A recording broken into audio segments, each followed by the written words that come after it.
خود کا نقشہ نہیں دیکھا تو کیا دیکھا؟ دیارے خود کا نقشہ نہیں دیکھا تو کیا دیکھا؟ محبت پیار کا زینہ نہیں دیکھا تو کیا دیکھا؟ ہزاروں شہر دیکھے گھوم آئے چین امریکہ، ہزاروں شہر دیکھے گھوم آئے چین امریکہ، مگر سرکار کا روزہ نہیں دیکھا تو کیا دیکھا؟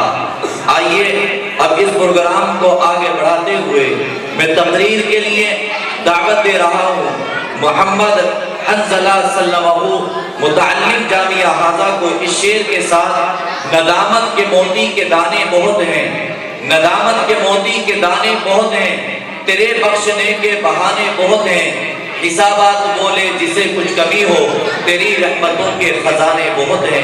محمد حنظلہ متعلم جامعہ حاضہ اسٹیج پر۔ الحمدللہ رب العالمین والصلاة والسلام على سید الانبیاء والمرسلین محمد وآلہ واصحابہ اجمعین ومن تبعهم بإحسان إلى يوم الدين، أما بعد فأعوذ بالله من الشيطان الرجيم، بسم الله الرحمن الرحيم، قل فيهما إثم كبير ومنافع للناس وإثمهما أكبر من نفعهما، صدق الله العظيم۔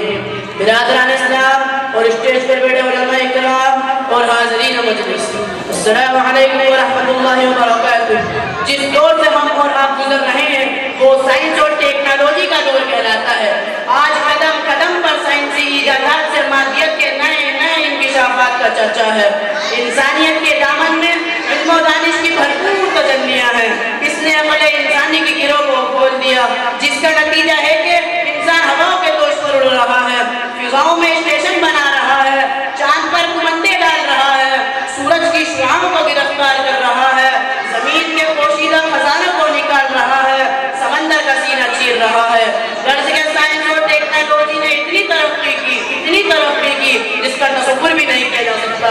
لیکن سوال یہ ہے کہ کیا سائنسی ایجادات اسلام کے لیے چیلنج ہے؟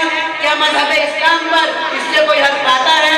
کیا آلات جدیدہ کے استعمال کا حل ہماری شریعت میں موجود نہیں؟ اگر موجود ہے تو پھر مسلمان اس کا غلط استعمال کیوں کر رہا ہے؟ میں آلات جدیدہ اور موبائل کے استعمال کا مخالف نہیں ہوں، لیکن اتنا ضرور کہوں گا اثمہما اکبر من نفعہما، ان کے منافع مسلم ہیں اور ان کے ضرر کا بھی انکار نہیں کیا جا سکتا۔ آج جو دنیا میں عریانیت، فحاشی، بے حیائی کا دورہ ہے، اس کی بنیادی وجہ ان آلات جدیدہ کا فروغ ہے۔ شیطان انسان کے ہاتھ میں ٹی وی، موبائل، انٹرنیٹ اور کمپیوٹر کا ہتھیار دے کر مطمئن ہو گیا۔ تجربہ اور تحقیق سے بآسانی اندازہ لگایا جا سکتا ہے کہ آج 70% سے زائد فحاشیاں محض بنیاد پر لوگوں مزید ہو رہی ہیں کہ آج باقاعدہ ٹی وی پر عریانیت اور فحاشی، بے حیائی اور بے پردگی کی تعلیم دی جا رہی ہے۔ موبائل انٹرنیٹ کے ذریعے ان کی تعلیم دی جاتی ہے۔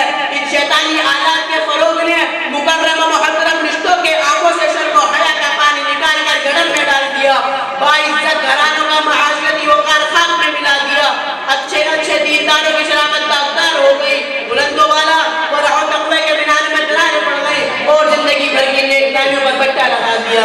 مسلم معاشرے کا آپ جائزہ لیجیے تو آپ کو معلوم ہوگا کہ وہ معصوم بچے جن کو قرآن سننے سے وجد آتا تھا، جن کی زبان پر لا الہ الا اللہ کی صدائیں ہوتی تھی، جن کو تلاوت کا سکون ملتا تھا، جن کو مسجدوں میں راحت ملتی تھی، آج ان کو میوزک سے وجد آتا ہے، گانوں میں مزہ آتا ہے، موسیقی میں سکون ملتا ہے۔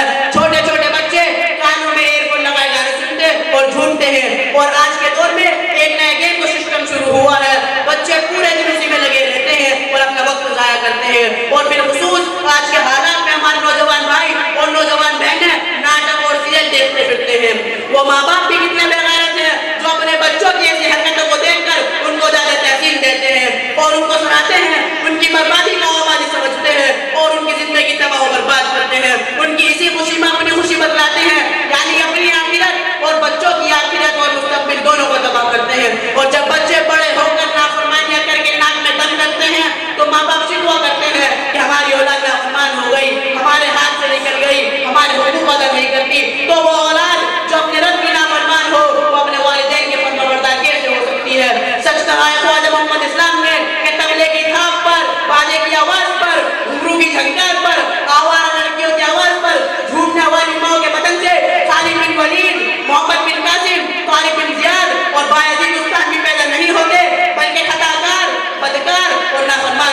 سکتا. پڑوسی ملک کے ناٹک اور سیریل دیکھ کر تمہیں کبھی سکون نہیں مل سکتا. ان کے سیریل اور ناٹک کو شادیوں میں نقل کر کے تباہی اور بربادی کے سوا کچھ حاصل نہیں ہو سکتا.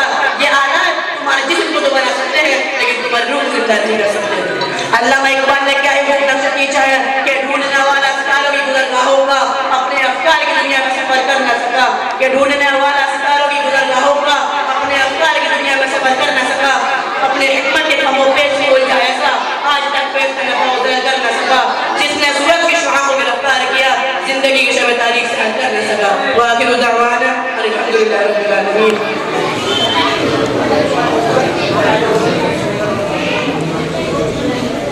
یہ تھے محمد صلی اللہ علیہ وسلم متعلق مدرسہ حاضہ جو آپ حضرات کے سامنے موجودہ دور کے اندر جو حالات ہیں اس کو بیان فرما رہے تھے اور خاص طور سے موبائل اور بے حیائی کا تذکرہ یہ فرما رہے تھے